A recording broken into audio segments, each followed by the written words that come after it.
Assalamualaikum warahmatullahi wabarakatuh. Kami dari kelompok 5 akan mempresentasikan tentang peradaban Islam di India. Perkenalkan, nama saya Zaimatun Nayiroh. Saya akan menjelaskan tentang proses masuknya Islam di India.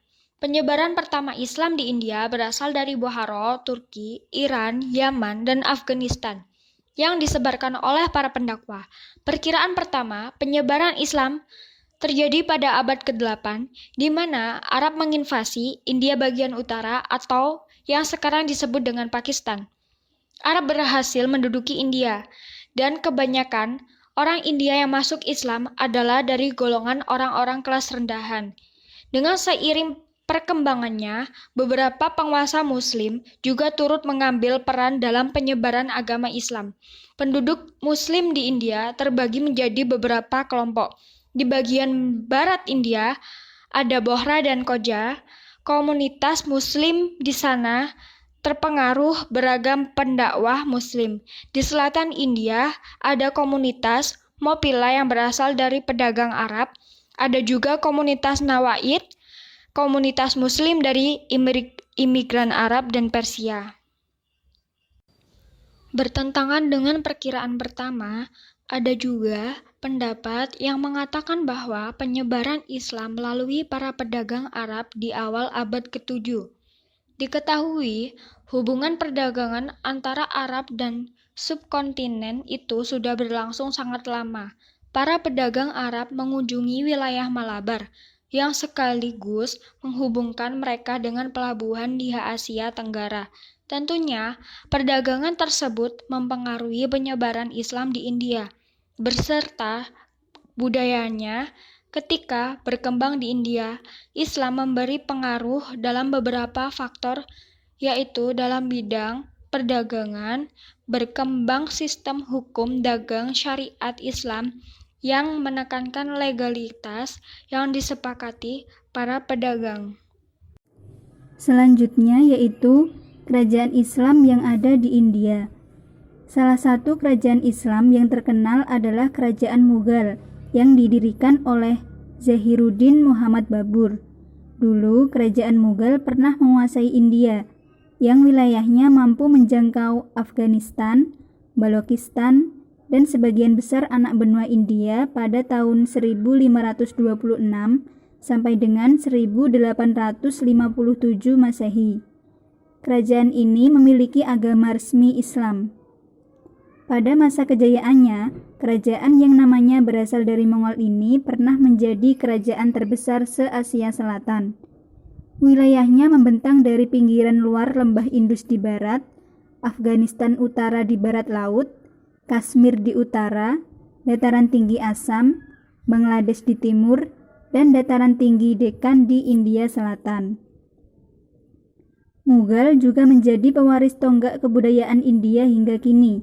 Beberapa produk kebudayaannya seperti Benteng Agra di Agra, India, Benteng Allahabad di Prayagraj, India, Benteng Lalbagh di Dhaka, Bangladesh, dan Benteng Lahore di Lahore, Pakistan. Kemudian ada Benteng Merah di Delhi, India, Taman Babur di Kabul, Afghanistan, dan Taj Mahal di Agra, India, yang juga menjadi salah satu bagian dari 7 keajaiban dunia. Faktor yang membuat kerajaan Mughal mengalami kemunduran. Nah, setelah 1,5 abad dinasti Mughal berada di puncaknya, Mughal mengalami kemunduran. Hal ini terjadi setelah pemerintahan Aurangzeb. Penyebabnya antara lain, yang pertama, konflik-konflik berkepanjangan yang terjadi antara keluarga kerajaan yang memperebutkan kekuasaan di pusat pemerintahan. Hal ini mengakibatkan pengawasan terhadap daerah menjadi melemah. Yang kedua, kemerosotan moral dan hidup bermewah-mewahan para petinggi kerajaan yang mengakibatkan pemborosan uang negara, sehingga banyak membebani anggaran belanja negara yang kemudian mengakibatkan kenaikan pajak, baik terhadap para petani di pedesaan maupun masyarakat kota. Yang ketiga, Inggris yang diizinkan menanamkan modal dengan kekuatan bersenjata semakin menguasai wilayah pantai. Hal ini menyebabkan terjadinya stagnasi atau ketidaklancaran pembinaan kekuatan militer sehingga kekuasaan militer Inggris di wilayah-wilayah pantai tidak dapat dipantau oleh maritim Mughal. Begitu juga dengan kekuatan darat. Yang keempat, adanya pemberontakan dan serangan dari luar. Di antaranya adalah pemberontakan yang dilakukan oleh orang-orang Hindu dan Sikh. Selain akibat dari kebijakan politik dan ekonomi para penguasa Mughal, kemungkinan juga oleh sebab-sebab lain, seperti perasaan dendam ke Sumat sebelumnya berkaitan dengan penaklukan kota Khitor oleh Sultan Akbar pada tahun 1556 sampai 1605 Masehi, yang memusnahkan seluruh penduduknya berjumlah 30.000 jiwa. Dan serangan yang dilakukan oleh Nadir Shah pada tahun 1739 Masehi. Hal ini terjadi karena menganggap kerajaan Mughal telah banyak sekali memberikan bantuan kepada para pemberontak Afgan di daerah Persia. Assalamualaikum warahmatullahi wabarakatuh. Saya Bella Safitri akan menjelaskan tentang perkembangan Islam setelah bertemu dengan kebudayaan lokal. India merupakan negara yang terletak di kawasan Asia Selatan. Negara ini mempunyai wilayah yang luas kurang lebih 3.287.590 km persegi yang didiami oleh penduduk dengan tingkat keberadaan suku, ras, agama, dan warna kulit yang beragam. Akan tetapi, sebagian besar penduduknya didominasi agama Hindu.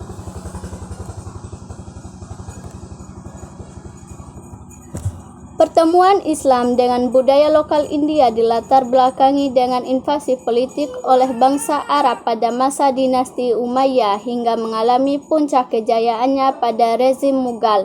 Di antaranya adalah yaitu bermula dari sejarah singkat invasi Muslim ke benua India. Bermula pada periode kaustik yang mengiringi hancurnya Imperium Abbasiyah pada pertengahan abad ke-10. Ketika Khalifah Abbasiyah mulai memasukkan orang-orang Turki dari wilayah timur sekitar abad ke-10 pada elit kekuasaannya, mereka kemudian diberikan wewenang untuk melanjutkan kegiatan penaklukan di berbagai wilayah yang hampir sepenuhnya tugas ini diserahkan kepada kekuatan baru. Penaklukan Muslim yang paling menentukan di India datang dari rezim militer Afghanistan pasca Abbasiyah. Selanjutnya pada masa Kesultanan Vijayanagar dan Bahmani, terdapat sebuah kerajaan Hindu Vijayanagar yang kemudian berubah menjadi Islam dalam rangka melakukan pemberontakan terhadap dinasti Tughlaq dengan Harihara sebagai raja pertamanya. Tidak jauh dari Vijayanagar, yaitu pada sebelah utara, terdapat Kesultanan Bahmani yang telah didirikan penguasa Muslim lokal Hasan Ganggu dan mendeklarasikan sebagai dinasti independen yang terpisah dari Kesultanan Delhi. Selama 200 tahun, kedua dinasti ini terlibat dalam pertikaian mengenai persoalan wilayah di antara dua sungai di wilayah perbatasan mereka. Pada tahun 1518 Masehi, Kesultanan Bahmani terbagi menjadi 5 bagian, yaitu yang pertama Ahmadnagar, 2 Berar, 3 Bidar, 4 Bijapur, dan yang kelima Golkanda. Kelima dinasti kecil ini bersatu melawan Vijayanagar, yang pada akhirnya dinasti ini berada di bawah kekuasaan Mughal. Periode pemerintahan Humayun banyak diwarnai dengan berbagai kerusuhan dan pemberontakan. Humayun berhasil lolos ke Persia dan meminta perlindungan politik. Selanjutnya dilatar belakangi oleh ideologi negara. Kesultanan Delhi mencerminkan sebuah periode tunggal dalam sejarah India Muslim disebabkan oleh kontinuitas elit penguasa yang terdiri dari sejumlah panglima militer Afghanistan, Asia Tengah, Turki, dan klien mereka. Semula, Kesultanan Delhi secara agresif berkembang sebagai kesultanan Muslim yang bersifat eksklusif. dan tidak menghendaki keterlibatan politik non-Muslim. Rezim Delhi menegaskan persekutuannya terhadap khilafah dan mendukung pembentukan yudisial dari kalangan ulama. Selanjutnya, yang terakhir yaitu dilatar belakangi administrasi bagian bidang militer dan kenegaraan. Keberhasilan penaklukan India yang dilakukan oleh para penguasa Muslim tidak lepas dari peran penting pasukan yang dibawa berperang. Mahmud Ghaznavi dan Muhammad Ghuri membawa ribuan pasukan penunggang kuda Afghanistan ketika menguasai India. Assalamualaikum warahmatullahi wabarakatuh. Saya Kamila Nadlifatu Zulfa akan menjelaskan tentang perkembangan Islam di India. Nah, peranan Muslim di India dalam pengembangan Islam dapat dilihat dalam 4 tahapan, yaitu yang pertama, masa sebelum kerajaan Mughal, kedua, masa kekuasaan kerajaan Mughal, ketiga, masa kekuasaan Inggris, dan tahap keempat, Islam pada negara India sekular. Nah, yang pertama, masa sebelum kerajaan Mughal. Jauh sebelum kerajaan Mughal berdiri, sebenarnya sejak abad ke-1 Hijriah, Islam telah masuk ke India ketika Umar bin Khattab memerintahkan suatu ekspedisi. Pada tahun 643, setelah Umar wafat, orang-orang Arab menaklukkan Makran di Baluchistan. Pada masa pemerintahan Bani Umayyah, Islam melanjutkan ekspedisi ke sana di bawah Panglima Muhammad bin Qasim yang berhasil menguasai Sind.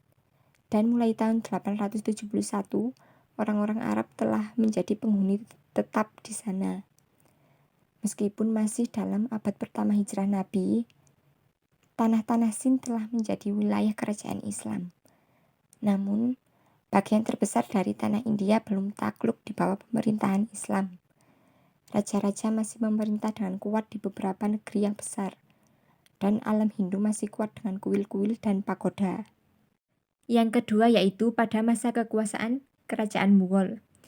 Kerajaan Mughal yang bercorak Islam ini mampu membangkitkan semangat umat Islam di India.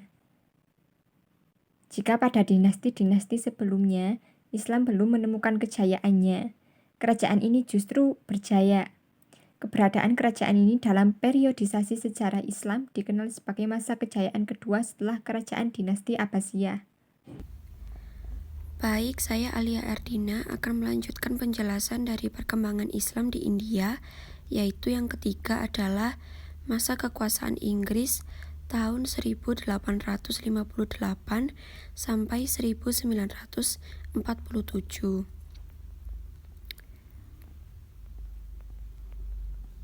Sejak masuknya Inggris di India, rakyat India terutama umat Islam protes dan melawan melalui beberapa wadah, di antaranya gerakan pemberontakan fakir yang terjadi selama 40 tahun. Karena itu, penjajahan Inggris atas India bagi Muslim berarti kehilangan pengaruh politik, ekonomi, budaya, dan agama Islamnya. Hal itu menyebabkan jatuhnya Imperium Mughal.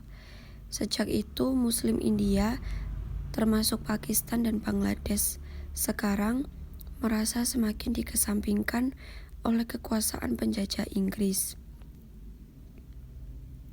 Penderitaan ini semakin bertambah setelah Inggris bekerja sama dengan orang-orang Hindu dan Sikh dalam memerangi kaum muslimin. Walaupun demikian, kebangkitan Muslim modern bersamaan dengan semua pengaruh Muslim. Namun hal ini tidak memperoleh cukup jaminan dari mayoritas Hindu untuk melindungi identitas, budaya, dan agama orang-orang Muslim. Oleh sebab itu, hal ini menyebabkan terciptanya Pakistan yang akhirnya terpecah menjadi dua, yaitu Pakistan dan Bangladesh. Orang Islam merasa nasibnya jauh lebih membaik di dua negara merdeka itu, karena mendapatkan kemerdekaan serta kedaulatan untuk hidup selamanya. Namun sebaliknya, Muslim yang hidup di daerah mayoritas Hindu yang membentuk Republik India mengalami situasi yang memburuk. Yang keempat adalah Islam pada negara India sekular tahun 1945. sampai sekarang. Pada saat ini, kebudayaan Islam India dengan keserba-samaannya yang menyeluruh dibanding dengan kebudayaan Hindu di anak benua ini mempunyai dua praktik yang sedikit berbeda antara Muslim di daerah utara dan selatan India.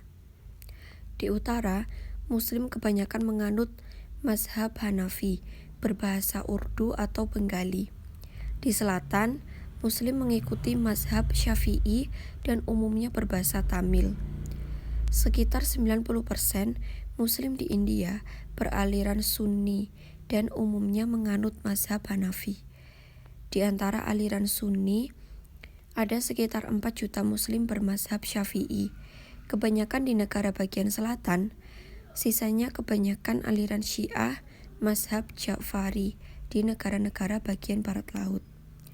Umat Islam di India menyebar di negara-negara bagian Uttar Pradesh, Bengali Barat, Bihar, Kerala, Assam, Andhra Pradesh, Maharashtra, Kashmir, Tamil Nadu, Gujarat, Karnataka, dan Madhya Pradesh. Kebanyakan Muslim India adalah petani. Sekian dari kelompok kami. Bila ada kurangnya mohon maaf. Wassalamualaikum warahmatullahi wabarakatuh.